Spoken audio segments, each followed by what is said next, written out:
Hey everyone, Elvis here. Today is a different type of video. One of my friends told me about a popular website, g2a, and the random Steam keys that you can purchase. So I went ahead and purchased 10 of them, and I decided to unbox them right here, right now, with the pre-intentions knowing that the games are probably not going to be that good yet. So anyway, let's have a look at how good it actually is with my own dollars, and let's jump into it. Now, the first game that I actually picked up was Hector, which is quite interesting. Let's have a look at the reviews. 67% said it was positive out of quite a lot of people.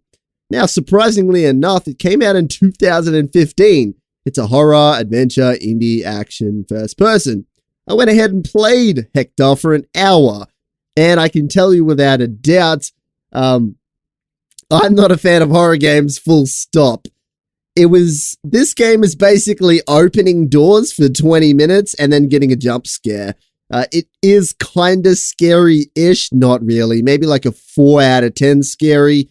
It is an indie game, so I don't want to knock it too hard, but yeah, this game is just opening doors and then a jump scare. I highly recommend that if you don't like horror games, don't even try it with this one. Let's jump on to the next game that I got. Okay, so the next game that I got, it was called Jack Orlando, or something like that. Director's cut? I don't think I got the director's cut. Let's have a look at the price here. $5, not too bad. Let's have a look at the game though. 2012 this thing came out, and have a look at the screenshots. This looks like a 1990s game. It's an adventure point and click game. Look at this dude right here. It's hilarious. Anyway, it's a story game. Again, it reminds me of very, very early on PC games. Very niche. If you like to relive the 1990s in a game, this is it. I have not played this. I don't plan on playing it. It looks horrible. Yeah, I'm sure there's 10 people out there who like it. In fact, there's actually 55% of 165 people that like it. So it's not just me. Now, the next game that I picked up was called Heli Heroes. Heli Heroes. This is it. Let's have a look at the price of it. $5 once again. So I did kind of get my value out of the money if I was going to play the game, which I did, by the way. I gave it a very, very generous 17 minutes. 99 reviews, mostly negative, 34% dislike it. It came out in 2002 in January. So, just above 2001. This is an old game, guys. 13 years old. Action, casual. Let me tell you about the controls in this game. It's not WASD. It came out in 2002. I'm bagging it just in relation to what games are like these days. So don't think it's an old game. But anyway, the controls are not WASD. They're the actual arrow keys. And to fire, it's with right-hand control. So it's just a really weird old arcade game. No, it's not good. It's not a good game. I don't like it. I was not happy. Now, the next game that I picked up was called Knights and Merchants. Here we go. $7. Great value again for the money. I haven't played it. I literally did not put any time into it. Let's have a look. Very positive out of 1,000 reviews, plus 80% like this game. Strategy, medieval simulation, RTS. Came out in 2013, 2 years ago. Doesn't look like a game that came out 2 years ago. It also doesn't look like a game that I personally would play. This is it. Yeah, Knights and Merchants. Very positive, apparently, so a lot of people really like this game. Okay, now the next game is called Earth 160, and it is, 94 cents to buy. Mixed reviews, 66% positive out of 266 reviewers.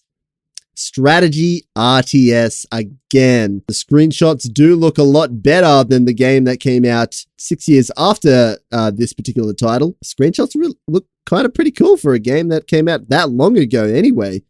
But yeah, heavily discounted. Not really the type of game that I play. I kind of signed up for this A gift of hate from g2a. That's what I'm going to call it from now on. A random gift of hate, because this game is definitely not for me. Now, this one is a real gem. The second I heard the name, I knew it was going to be great. Pirates.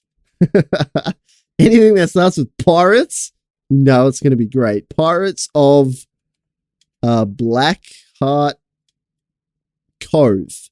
There is a demo available. This game is $10. $10. People pay that. Mixed reviews. 85, 62% said it was shit. Strategy said it was good. Sorry. Strategy Pirates. That's the game genre.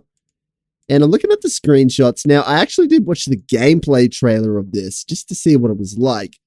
Kind of a cute game. I can see why you would want, say, maybe you had like a 10-year-old or something like that, and you wanted to give him a game that's like super, super low key. I could see the value in this. Pretty nice graphics, you know, very clean. Kind of looks like an iPhone game if it came out right now. Now, the next game that I got was called Planets Under Attack. Not plants. Planets Under Attack. $10 again. I don't know why do these games charge so much? So as you can see, it prominently features Total Biscuit over here on the left. It's a strategy, indie, sci-fi. There's Total Biscuit again.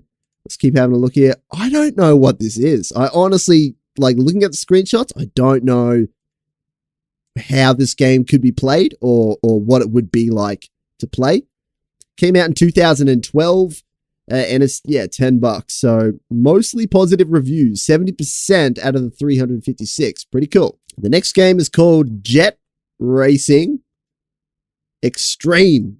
It's the extreme version of Jet Racing, mostly positive. So it's basically Rocket League 2. It's Rocket League 2. 72% out of the 59 users liked it. Early access indie racing simulator sports came out this year. So this game's in development right now. I could see how this game could be pretty cool. It's got its own kind of, you know, thingo to it.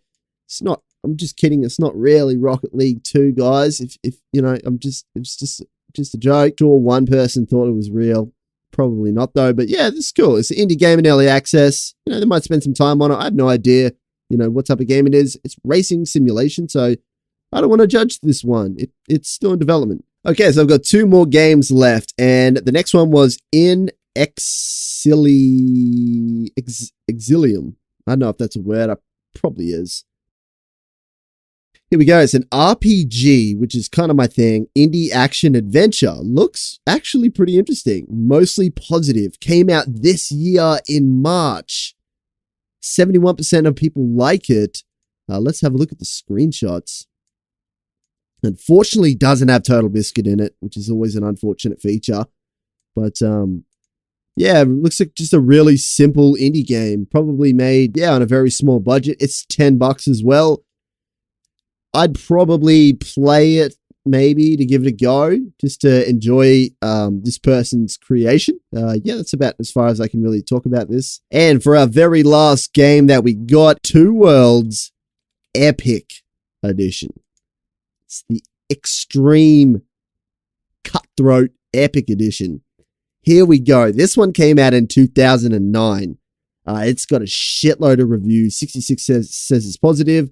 An RPG, open world, fantasy, third person. This is the successor of The Witcher 3. If you guys don't know about that game, The Witcher 3, this is the true successor. It looks like a really old school Witcher 3 type of game. I hope that these thingos here are in the screenshot and not in the actual UI design, because it does cover up a lot. I'm going to assume it is just in the screenshots.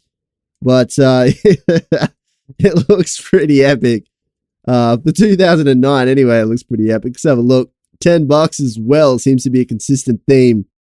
There it is, guys. This is my unboxing of the G2a random gift of hate. If you would like me to play any of these games, please put it in the comments below. If you would like me to do another G2a unboxing like this, like the video. If I get a certain amount of likes, I will definitely do it.